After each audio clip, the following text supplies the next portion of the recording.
Somos tudo que fizer você sorrir. Core Odontomédica. Olá, você amigo internauta da Criativa Online. Estamos no Espaço Viver em Santo Antônio de Jesus para falar com a neuropediatra Emanuele Souza Vasconcelos. Ela que está atendendo nesta segunda-feira em Santo Antônio de Jesus e sempre fazendo atendimentos no Espaço Viver. Emanuele, fala primeiro a principal função da especialidade de neuropediatra. Seja bem-vinda à Criativa pela primeira vez. Obrigada, bom dia a todos. Bom, o neuropediatra é o profissional que trabalha com a criança, né? Ele é uma subespecialidade da pediatria, então neuropediatra tem que ser pediatra por obrigação. E ele vai trabalhar justamente com questões neurológicas, orgânicas da criança em relação aos problemas cerebrais.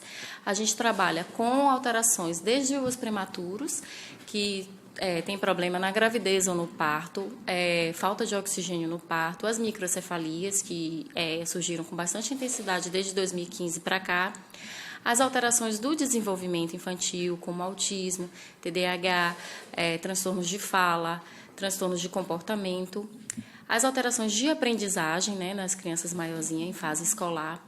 A gente trabalha também muito com paralisia cerebral, que isso daí é desde o bebezinho até a vida adulta, né, até a criança, na verdade, chegar ao final da adolescência.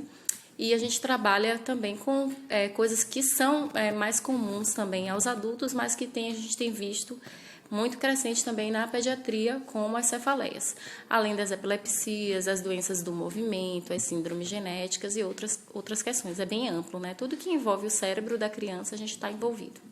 Emanuele, que atende não só em Santo Antônio de Jesus, mas também em outras cidades da região. Fala primeiro, Emanuele, os principais atendimentos, a maior procura da tua especialidade aqui na região. Bom, sem sombra de dúvida, hoje a maior procura do ambulatório, do consultório, é o transtorno do neurodesenvolvimento. Dentre elas, o carro-chefe é o autismo. A gente sabe que hoje a demanda social da criança é muito maior do que a gente tinha há 20 anos atrás. Então, a criança entra na escola muito precoce, ela está num ambiente muito mais que força ela a uma comunicação muito mais cedo, ela se expõe muito mais cedo ao meio social, né, do que tinha antigamente, e a própria influência da cultura moderna na vida da criança tem gerado algumas questões para a gente, como o acesso aos tablets, celulares, muito precocemente. Então, hoje, o grande carro-chefe do consultório do neuropediatra, não só do meu, mas dos colegas que eu tenho conversado realmente, é o transtorno do desenvolvimento, ou seja, são os atrasos de linguagem, que aí a gente tem que fazer o diagnóstico diferencial para autismo infantil, os transtornos também de hiperatividade, porque hoje também as escolas têm trazido muito essa queixa de crianças muito agitadas e que vai refletir lá na frente com transtornos de aprendizado e os transtornos de fala em geral. A doutora Emanuele falou da questão da hiperatividade, dificuldade de estudar, de concentração nos assuntos. Hoje em dia, os alunos, as crianças, de um modo geral, estão brincando, não mais com aqueles brinquedos tradicionais, né? Mas com mais tecnologia, tanto o celular como o tablet, até o videogame. Isso também tem atrapalhado bastante no desenvolvimento da criança. Vocês têm feito esse acompanhamento também das crianças que deixam de estarem atentos a tudo e apenas nos celulares e aparelhos eletrônicos? Com certeza. Não tem como negar a influência dos meios eletrônicos na nossa cultura hoje em dia, né? Isso está para todo mundo. Entretanto, existem recomendações de tempos limites e de não acesso dessas crianças em determinada idade a esses meios, porque realmente já foi comprovado cientificamente que atrapalha o desenvolvimento. Então, de 0 a 2 anos, a Sociedade Brasileira de Pediatria ela recomenda que não haja exposição da criança aos meios. A partir dos 2 anos até os 5 anos, a exposição limite é de 1 hora apenas. E a partir dos 5 anos, a exposição ela vai ser ponderada de acordo com cada família, mas sempre sob supervisão dos pais. Então, a gente percebe que essa mudança cultural tem impactado negativamente no desenvolvimento das crianças, sim, né? O ideal é que a criança aprenda, porque a criança aprende tudo por imitação, seja coisa boa e seja coisa ruim. Então, se ela não tem mais aquele espaço de brincar, de ter aqueles brinquedos, de ver o outro brincar, ela não vai ter como imitar esse outro. Então, ela vai ficar sempre presa às tecnologias e, de certa forma, isso prejudica o desenvolvimento da criança, porque não permite a ela a troca com o outro, que é aí que acontece realmente o desenvolvimento. Pois é, e dificulta também o relacionamento com outras crianças, né? Estarem brincando pessoalmente e não virtualmente. Isso, com certeza. Justamente o que a gente quer quando a gente entrega um celular para uma criança, de certa forma, é desligar a criança. A gente quer que a criança fique quieta para que você consiga fazer as suas atividades diárias, né? Cozinhar, limpar a casa e tal. Mas justamente esse desligar a criança, nessa fase, é prejudicial, porque a criança ela precisa estar atenta ao ambiente para ela aprender com o ambiente e se desenvolver. Se a gente impede que ela esteja atenta ao ambiente desligando a criança, a gente impede o desenvolvimento dela. O ideal é que ela esteja sempre com muitas outras crianças. Isso a gente percebe também na própria programação familiar. Hoje em dia as famílias dificilmente têm 3 filhos, né? Por conta também da violência, muitas vezes a criança não tem acesso à rua, a brincar na rua, como as crianças de antigamente tinham.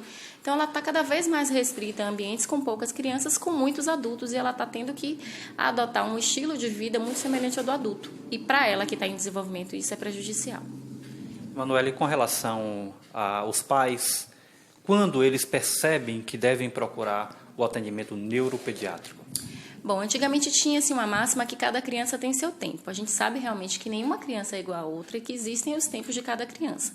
Entretanto, uma criança que, por exemplo, aos 2 anos não fala nada ou aos 2 anos não anda, está atrasada dentro do que a gente espera. Porque mesmo a criança no seu tempo, existe um tempo limite que a gente estabelece para que ela desenvolva alguns marcos. Então, sempre que a criança apresente um atraso do desenvolvimento ou que ela tenha o desenvolvimento, de certa forma, diferente das outras crianças, é interessante conversar com o pediatra e, a partir da análise do pediatra, verificar se realmente existe a indicação de procurar um neuropediatra. O pediatra é o profissional que vai estar mais em contato com essa criança nesses primeiros anos de vida, porque espera-se que ele faça um acompanhamento regular.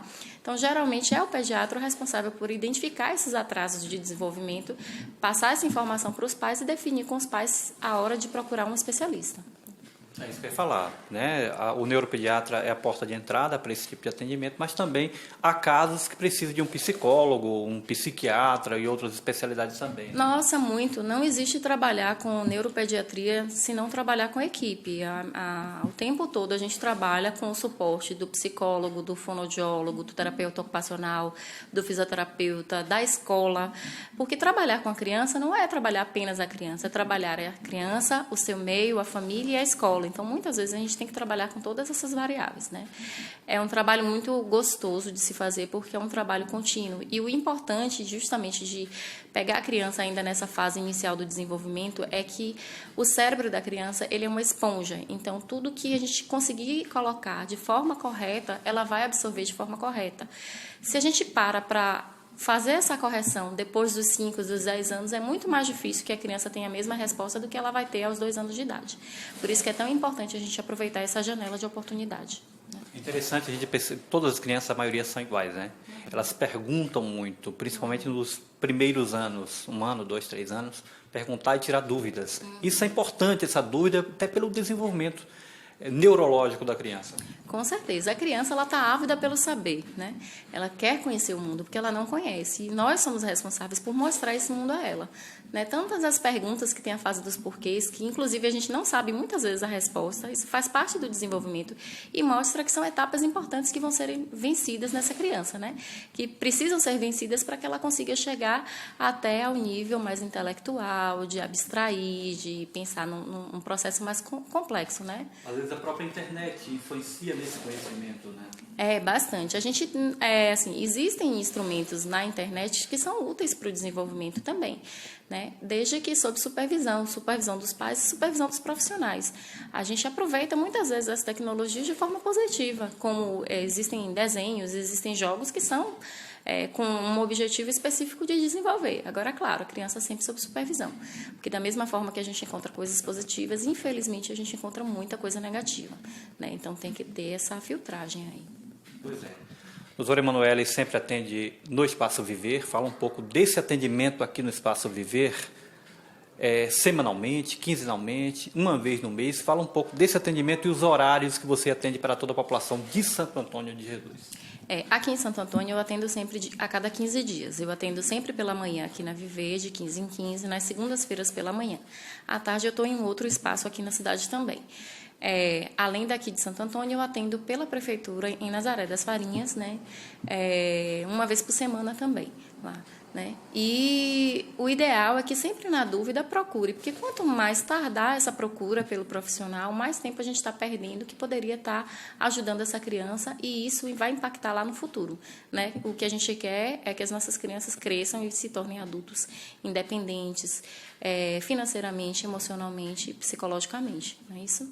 Obrigado, Emanuele, e boa sorte sempre no trabalho, a gente acompanhando todo o trabalho dos especialistas, das especialidades do Espaço Viver em Santo Antônio e Amargosa, em toda a região. Boa sorte. Muito obrigada pela oportunidade de estar aqui falando. Me coloco à disposição para discutir outros temas, se assim for do interesse da população.